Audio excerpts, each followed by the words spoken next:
Hi, I'm James Kirby, Managing Editor of Eureka Report, and welcome to today's webinar. We're talking about the year ahead, and a very different year ahead that we expect. In fact, we would hope the share market will return another good year, but it might be quite different in its nature, and particularly we expect the way we had yield so much dominating last year may not be the case in the year ahead, and certainly it may not be the key drivers as hopefully we move towards a growth phase of the market. With me today I have Charles Leyland of Leyland Asset Management, Ian Verinder, our correspondent on Eureka Report, and Brendan Lau, of course, our correspondent on Eureka who specialises in small caps. I might start with you, Charles, and just talk about that the year we've just had. It was unusual, wasn't it? It was really dominated by yield, this chase for yield, and the banks, of course, underpinned all the returns last year with their 5, 6, 7% grossed up yields. Are we going to see that pattern extended in the year ahead? Well, it was a fascinating year, as you say, and the index moved significantly, predominantly because of those heavy weighted stocks that you mentioned, the banks and Telstra. I think that the need for yield was driven by falling interest rates and investors working out where to put their funds. So that has played out, I think, to a certain extent. Interest rates, that the shift has actually gone from fixed interest, I think, for the yield investors to move back into the market. I think now you'll see investors a little more circumspect on yield. They still want yield, but you've got to be careful analysing. You're not getting caught in yield traps. Not to chase it so blindly. Yeah, not chase. That's exactly right. Actually, what's a yield trap? How would it work? Well, because when you buy a stock just for its yield, you might be paying out 100% of its, or 95, 100% of its earnings in dividends. So ostensibly it has a high yield, but they're not putting any more money back into the business, and that can actually hurt them in the long run. Also, they're at high risk of having to reduce their dividend if earnings don't come through. Right. So you need to get the balance right between yield and actually paying a good price for a stock, and perhaps getting a little bit less in yield, but being comfortable the business is going to be sustainable longer term because they're keeping a bit of their capital to reduce debt or reinvest in their business. So there's a danger that the companies themselves are playing this yield game. They know that if they have a good yield, they get chased by investors. Well, it's funny, and one thing that might come out this year is with the resource stocks,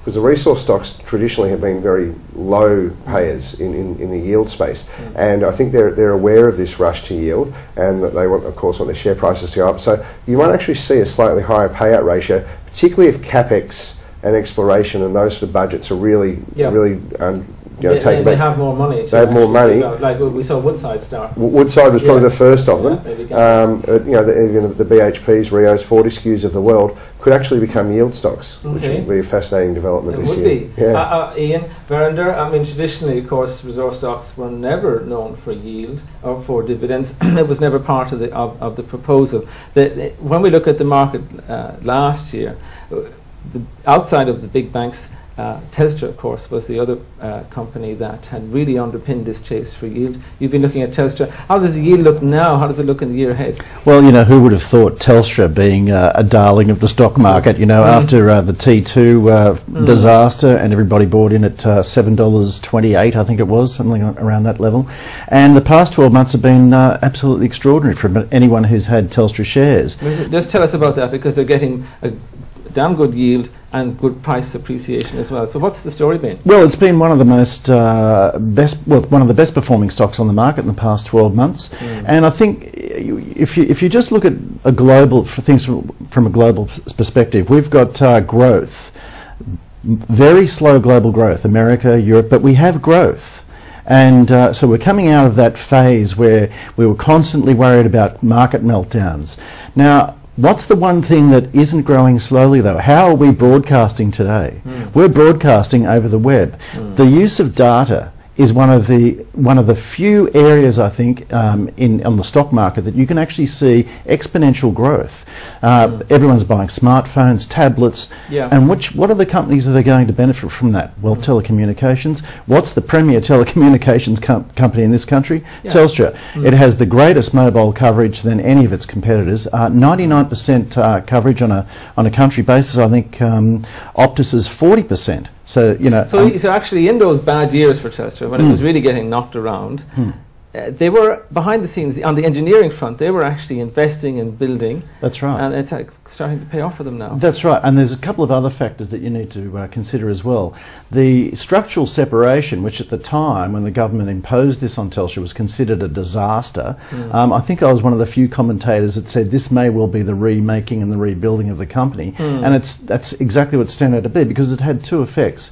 It's eliminated the need for Telstra to have to upkeep and maintain a century-old copper line, which was becoming incredibly expensive, and it's also rid them of the need or the responsibility to lay down a new fibre cable. So, and in the process, they've been delivered this incredible wad of money, which they can now use to dominate the market and pay a great dividend. Now, on the dividend side, there's quite a bit of speculation around that. Telstra may lift its dividend from 28 cents a year to 30 cents a year in the year ahead. Now, if that happens, you'll get, I mean, even if the share price doesn't move anywhere, you're going to get a phenomenal, I think it's 5.7% yield at the moment, so that if that raise it lifts, you add in the franking credits, that's an incredibly good yield. If they raise the dividend on top of that, you're going to get a phenomenal yield, and of course that will drive even further share price appreciation. Just going back to Charles for a moment, isn't something similar happening in the banks, where the Commonwealth Bank, already being the sort of dividend king, they were very clever last year. They lifted their dividend by almost 20%, and things were still pretty grim at that stage. Do you think they might do it again? Well, the Commonwealth Bank payout ratio is up around 80%, so I don't really see how they can increase their dividends further than profit growth. I think that the dividends will probably increase in line with profit growth. Testing the limits of how much they can pay out. Well, they've got to keep their Tier 1 capital levels, so I don't really see how they can possibly do that. But it has been a thematic, and as we talked about, you know, companies that are increasing their dividends are attracting the investors. But unfortunately, the higher the share price you pay, the lower the yield. So you know, the investors last 12 months have got both. They've got the high yield, and they're getting a high yield on their purchase price. Plus, they've received the capital growth. I don't think that's going to be as prevalent in the next 12 months. But so if you get top line growth though in revenue, which then drives bottom line growth as well. Then you're allowed. But what I'm saying, you're not going to have this catch-up. Payout ratios aren't going to go up from 60 to 80% in the banks. So I think ANZ's about 65. They might have the capacity to increase their payout ratio. But as far as I don't think they're going to pay 90% out. Well, the speculation at the moment is that Commonwealth will lift its payout ratio to about 77 in the. I'll have to check. I thought that's where they were, but that's an interesting point. Obviously, the main point is, I suppose, that the compression. Is afoot. That if everyone's chasing stocks for yields and the prices run up, the mathematics are the actual yield itself starts to get compressed. It becomes a relative argument though, because as interest rates are falling, 5% yield is far more attractive than it was when you're getting 5% in the bank. Brendan, outside of the obvious, and the banks and Telstra are the obvious yield players, you've been looking at small caps. We don't think of small caps generally. We think of small caps for growth, but you've been across quite a few small caps that are pretty reliable dividend payers. Give us some examples. You're totally right. I think investors tend to ignore small caps, especially income investors. And I think if you ignore small caps, you do it at your peril. The reality is that if you look at the small industrials index, the median expected dividend yield is something like 4.5%. And if you look at the top 100 industrial index, the median yield is a bit higher, but not much higher. More importantly, though, and I think a lot of people miss this, although Charles did talk a little bit about that, the payout ratio for the ASX 100 companies is roughly about the median payout ratio is about 70%. If you look at the small caps, though, it's at least 10 percentage points lower than that. So they have plenty of scope. That's right. So they've got relatively high dividend yields, and they have more scope, I think, to lift dividends, in the coming years. And again, like I said, a lot of people don't think about that. Now, the question is, how do you then go about, picking yield stocks? And I think if you follow the traditional method, that's probably past its prime, so to speak. So if you just filtered yield stocks just based on expected yield going forward and just pick the highest, I think you're going to end up, in a lot of grief. The reason is because you're going to end up with a basket of A, companies that have run up very, very hard, and there are some valuation concerns in that area, or B, you're going to end up with dogs, stocks that have been totally hammered, that right now are yielding 10% yield, Yeah. and the reason why they're all the wrong yielding 10 reasons. 20% yield is because nobody believes the dividend. Yeah, it's on last year's. Exactly, it's based on last year. So we're going to end up with two, It's within your area. Ian was talking about telcos actually being a real growth, genuine growth area. Yeah. How and the telco space, is there anything looking interesting? There are a number that are looking interesting, and the thing I would say about relative valuation between Telstra and some of the second-tier type players is that there is a lot more growth, potential, and by extension, dividend increase potential for the smaller telcos. Right. If you look at M2 Telecommunications, for example, that's one. Something of a favourite at the moment. It's something of a favourite, just like Telstra. And if you compare the two, you realize that maybe there are some pros and cons to when it comes to valuations between the two, but the reality is that the expected growth profile for M2 is a lot stronger than for Telstra, and the ability to lift dividends is also a lot stronger than. Telstra's got that mobile argument, though. I think that I think it's pretty persuasive. It is, but remember that the second-tier telcos are also they also enjoy that thematic. So they are also benefiting, and also remember a lot of them are also into cloud computing. Which Telstra is not really into cloud, and that's another growth area. So I might just move it up. We're getting a conversation on Telstra. I want to keep it in the interest of all viewers.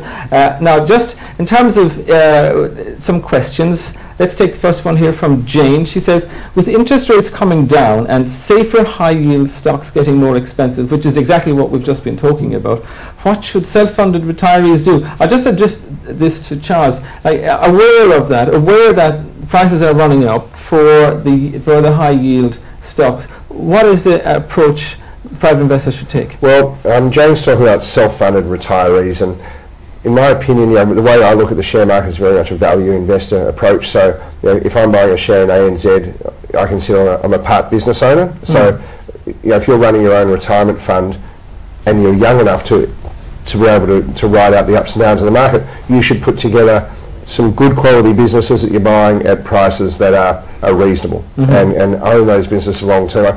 Extrapolate that. If you own the entire ANZ Bank, people would think you're a mogul. They wouldn't tell you have to diversify and have to have 20 different sectors and all that sort of thing. So it's the same position. You're going to be a part owner of these businesses. So certainly that owning shares is a very, very good thing to do in the general. Having said that, if you are going to definitely need those funds in the next 2 or 3 years, well, that's too short a time frame to have that exposure to the equity market. Then you might look at things like cash or hybrids or something that's not going to be exposed to those short-term fluctuations. Very good. There's a question from Austin. He asks, right now WAM, WAM and Contango are at a discount to NTA, whereas Mirrabooka is at a premium. Do you have any comments on this?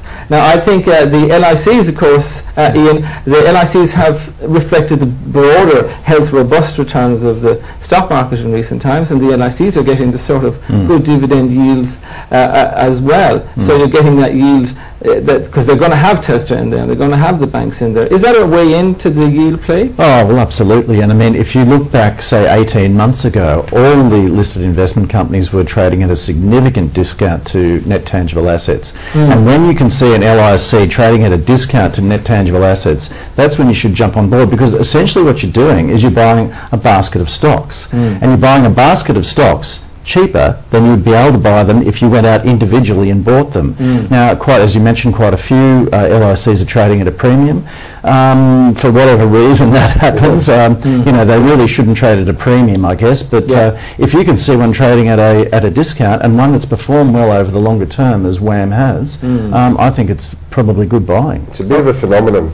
When you get bear markets, they tend to trade at discounts. Yeah. When you get bull markets, they actually trade at premium. So you've got some at a discount, some at a premium. Maybe it indicates that the market's pretty fairly priced. Yes, perhaps. Well, one of the areas we haven't talked about yet, when we talked about how yield dominated last year, and may well be, it will be a key theme this year. It may not be the sole theme. And we talked about the banks, Telstra, some small caps. The other part we haven't addressed is REITs, what used to be called property trust, Australian REITs. Brendan, tell us about the yield play on REITs. By nature, they should be the centre, shouldn't they? Rather than even banks and Telstra, it's property trust that should be the heart of a portfolio. But they have mixed track record. A very mixed track record. I think you're going into the GFC, exposed, I suppose, how risky a lot of property trusts or property type companies have been structured. So the GFC perhaps, in hindsight, was a good thing for the sector because it all came out in the wash, and what you get now is actually a much higher quality group of property stocks in the market today. And I think the median yield on property stocks is roughly about 6%, which is pretty decent if you think about it. Especially given I suppose where cash rates seem to be going. The thing though I would say is that unfortunately, just like traditional high dividend paying stocks, they've all run up very hard, and there are risks on the horizon, not only in terms of valuation but in terms of where the property market is going. If you look at retail, for example, everybody knows how difficult a space that is, but people don't quite think about, hey, hang on, if it's tough for the retailers, how about the landlords? They're not going to be getting that type of I might just actually move that question on Ian and Charles. Do you think that the REITs have cleaned up their act? Do you think they're a reliable area for dividends? Well, I think they've definitely cleaned up their act. I mean, if you look at what they were doing from about 2003 to 2007, they actually morphed into something that they weren't ever supposed to be. They took on huge amounts of debt. They expanded into operations offshore that they had no expertise in. If you look at Centro, they went and bought a whole series of American properties that they knew nothing about. But even now, here we are, a few years later, it's all over. Federation centres. But they've gotten back to their basics. They've gotten back to what they should be doing, which is running property that they know how to run and then delivering the proceeds back to unit holders. Are you convinced, Charles, about the sector? Well, there's a number of things. I'm very wary of REITs. I remember General Property Trust and a few of these others in the 90s that were frozen. Then and then recently 2007 frozen. So it seems as though they clean their act up and they do what they're supposed to do: take investors' money, buy properties, charge a management fee, pay the rest out. But then they can't help themselves. They can't gear up. It's too boring just being a landlord. And then of course it becomes very difficult to analyse because so much off balance sheet stuff. There's intermingled companies. I generally don't buy them for that reason. Also, most investors have got property. They own their own house or they own beach house. And all. So most investors have got enough property exposure. They don't need to be in REITs. And I like to buy companies that actually make money and have got some growth. I would say that is an individual view, and it wouldn't necessarily be consensus, would it, on REITs? And certainly anybody with an index fund obviously is going to have REITs in there because they can't choose anything like it. The textbook would tell you, you so have so many REITs and so many offshore. And, I'm a bit off textbook. I want to go back to some questions. Now, the questions by nature, and keep sending your questions in, please. They are quite random, but let's bounce around on the questions and we'll try and answer some nice and quickly. What did the panel think, from David, what did the panel think of Vanguard high growth index funds? Well, we've just been talking about index funds. What do you think of the basic offering, the basic proposal of an index fund to investors? Well, it's a bit like a REIT, isn't it? And as long as they don't, you know what you're buying. If there's gearing involved, you want to know about that. I don't know about Vanguard, but if you make a strategic decision to be in the sector that this fund invests in, then index funds are not a bad way of going at all, because you don't have to do all the groundwork trying to pick the best stock. You just get the exposure to the sector. Quite often the MERs are quite low. So in concept, I don't mind. I don't mind that. A question from Ray, Ian. Any recommendations for US-based ETFs? Well, I suppose what Ray and other investors are thinking of there is using that approach, index funds or ETFs, being more or less the same thing, to get into a foreign market, because you can't do the research yourself. But it's very hard to really understand Apple or General Motors. What do you think of that approach? Well, look, and if you think about it from a macro perspective, where's the Australian dollar heading? It's going down. I mean, it might go back up in the short term, I think. Where are you getting this confidence from about the dollar dropping?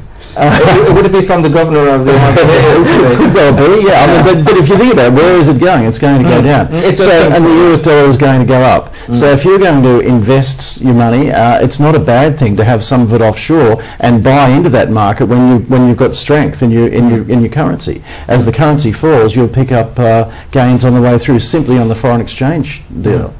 Okay, just to elaborate on that question from Ray Brendan, he was asking what do you think, he was asking actually for recommendations but on ETFs. But ETFs come in all shapes and sizes, don't they? So you could actually buy American small caps, for instance, or you could buy American tech stocks. That's right. But the only caveat I'll say, and just as a general observation, is when you are buying an ETF on a illiquid security, it carries more risk. It will carry more risk despite what the ETF provider says to you, and that's because somebody's got to make the liquidity. So they have to use what they call authorized parties to actually make the market for you. Yes. And so nothing's perfect. So like the ETFs, yes, the mechanics of it. I think a few years ago when gold ran very hard, there was worries that the gold ETFs, should all the investors ask at the same time, would they be able to get the gold? So it's just making them. Is that the point you're making, that they can't, that though they represent a whole basket of stocks, it's not the case that they might actually hold them all perfectly at one time? Yes, and like I said, when you talk about the S&P 500 or there's a lot of liquidity, I don't think it's as big an issue. But if you're talking about small cap ETF, for example, and but the more niche they are. That's right. The more niche and illiquid the security is, I think. A very good point. Very good point about ETFs generally. Okay. A question from Russell. With a lot of money to come, approximately 500 billion that Australians have in term deposits and into shares, do they see investors see share prices rising? Well, that's the theory, isn't it? That money will flow out of cash deposits, etc. But the weight of money doesn't always necessarily move markets, does it? Even it's not an automatic. It's not. The argument in 2007 as to why the share market should keep going up was superannuation money, just coming in at 9% a year. That's right. But actually, it didn't save us in the GFC. That's right. Yeah. So the selling seems to come from somewhere, but it's certainly it's a positive attribute. And if you think the share market is generally good value, you just have to have a bit more confidence. Ironically, the higher the market goes, the more confidence people have in it, and you'll see money coming back in.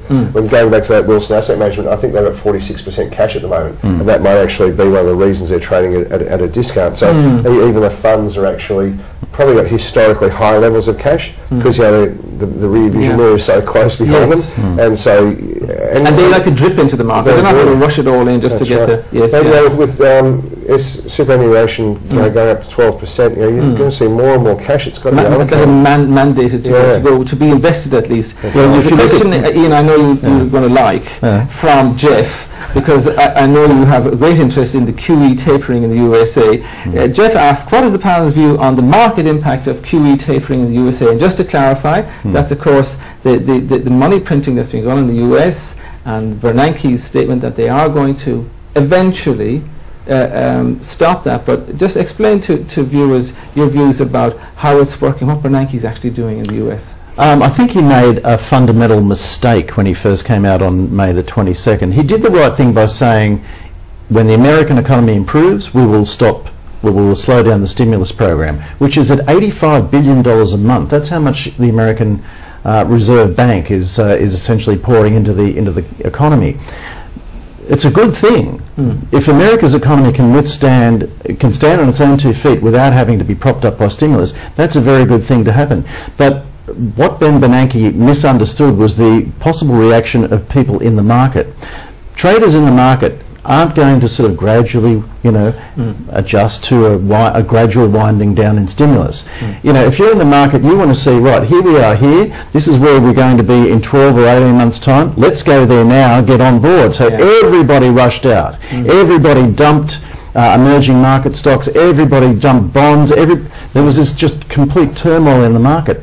But from a longer term perspective, I would say the tapering process has to happen, and it has to happen as soon as the American economy can stand on its feet. And when that does happen, that's a very positive sign for global growth. Okay, just picking up on one or two other questions, I'd like to get through them. We haven't got a lot of time left. So as I say, I am bouncing around, but we're getting some great questions here. This is a question from an unnamed guest, but it's a very common question at the moment. Are there any stocks which may be positively affected by a Liberal win in the election? And I suppose that's not an outrageous claim that the Liberal Party may win the election. Certainly, that would still seem to be the distinct possibility. Well, Brendan, Macmillan Shakespeare, which you have covered almost daily. That's a stock. Just explain to our viewers how Macmillan Shakespeare is exposed to the election outcome.